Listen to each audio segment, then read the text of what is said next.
Revelation 6. I watched as the Lamb opened the first of the 7 seals. Then I heard one of the 4 living creatures say in a voice like thunder, "Come." I looked, and there before me was a white horse. Its rider held a bow, and he was given a crown, and he rode out as a conqueror bent on conquest. Alright, so remember how badly everyone wanted to open this scroll, but no one could break the seals. Only Jesus, the Lion from the tribe of Judah, who appeared as a slain lamb. Then everyone glorified Jesus and praised him because he was able to open the scroll. But look what happens when the scroll was opened, when the seals were broken. In the first seal, after the creature says, "Come," as if to, I guess, imply the coming of Jesus. What's he saying come to? He's asking Jesus to come, I believe. Or come whatever is going to come out of these seals that are broken. There's a white horse with a bow. That's a weapon. He's given a crown, and he rode out to conquer, and he's bent on conquest. That means his number one and primary sole objective is to conquer. That doesn't really sound like good news for anyone who's being conquered, at least. When the Lamb opened the 2nd seal, I heard the 2nd living creature say, "Come." Then another horse came out, a fiery red one. Its rider was given power to take peace from the earth and to make people kill each other. To him was given a large sword. Alright, so when the 2nd seal is broken, the 2nd creature says, "Come." Then there's a red horse with a rider who is able to take peace from the earth and to kill people. Well, it says to make people kill each other. And he's given also a weapon, a large sword. So again, this is not good news. We wanted to open the scroll so bad, but we've unleashed a conqueror and one who takes peace from the earth and causes people to kill each other. When the Lamb opened the 3rd seal, I heard the 3rd living creature say, "Come." I looked, and there before me was a black horse. Its rider was holding a pair of scales in his hand. Then I heard what sounded like a voice among the 4 living creatures saying, 2 pounds of wheat for a day's wages, and 6 pounds of barley for a day's wages, and do not damage the oil and the wine. So these notes just say a kilogram, it's converting it, but then the day's wages is a denarius. So if you had to buy 2 pounds of wheat for a whole day's work, or 6 pounds of barley for a day's work, that's bad news. I mean, if you go buy wheat, it's like $2 in today's numbers, I guess. Would you want to work all day for $2? So this is a description of a famine, or maybe the siege of a city or something, where no food can come into the city, and so people would pay large amounts of money for any amount of food. When the Lamb opened the 4th seal, I heard the voice of the 4th living creature say, "Come." I looked, and there before me was a pale horse. Its rider was named Death, and Hades was following close behind him. They were given power over 1/4 of the earth to kill by sword, famine, and plague, and by the wild beasts of the earth. So a person riding this pale horse with the fourth scroll, his name is Death, and it says Hades followed closely behind him, as if that's a person's name. Now, in Greek mythology, I guess it's Greek, Hades was certainly a false god.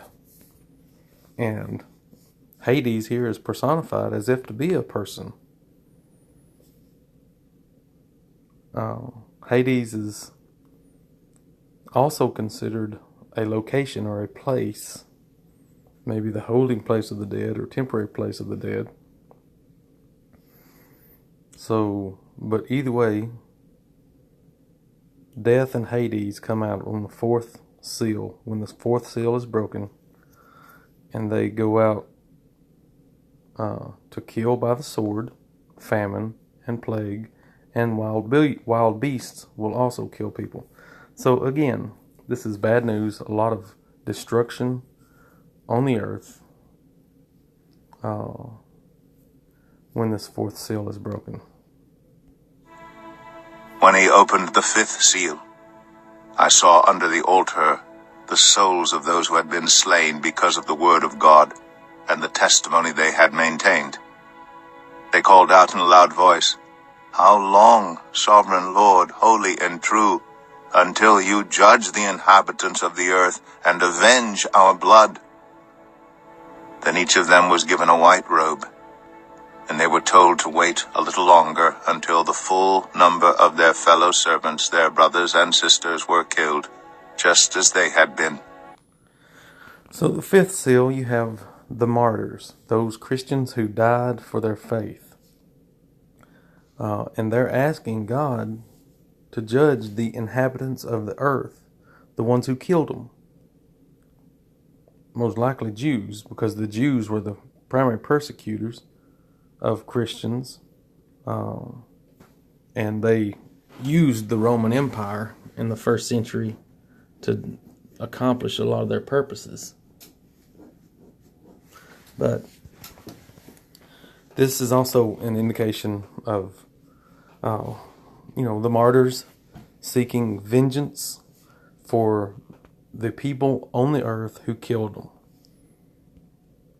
And God says to wait a little longer. Now remember, this book is written in the first century specifically to the 7 churches of Asia, and they're told that these are the things that are going to shortly come to pass. These are the things that are going to happen in our near future. And these martyrs are told to wait a little longer until more people, the full number of people, Christians, are killed for their faith, just as they had been. So again, bad news. The seal is broken, bad things happening on the earth. Christians are being killed for their faith. I watched as he opened the sixth seal. There was a great earthquake. The sun turned black like sackcloth made of goat hair. The whole moon turned blood red, and the stars in the sky fell to earth, as figs drop from a fig tree when shaken by a strong wind. The heavens receded like a scroll being rolled up, and every mountain and island was removed from its place. Alright, so in the sixth seal, you have great and fearful things happening in the earth. The earth quakes, the sun goes black, the moon turns red, the stars fall from sky, and the sky is rolled up like a scroll, and the mountains and islands are removed from their places. So complete chaos on the earth. The sun and the moon, the stars, and the earth is completely shaken up when the sixth seal is broken. And I believe a lot of people would say that this has never happened. And in a literal sense, I don't think it has happened. That the sun, well, I mean, I guess the sun is eclipsed from time often, and the moon does turn blood red often when there's a lunar eclipse. But the stars have never fallen to the earth, which is impossible. The stars in the sky fell to the earth. Now, that could be something like, fire, just an earthly war where people are slinging fireballs at other people, and then it appears as though stars are falling to the earth, but it's really just people throwing fireballs at each other. So it could have been that.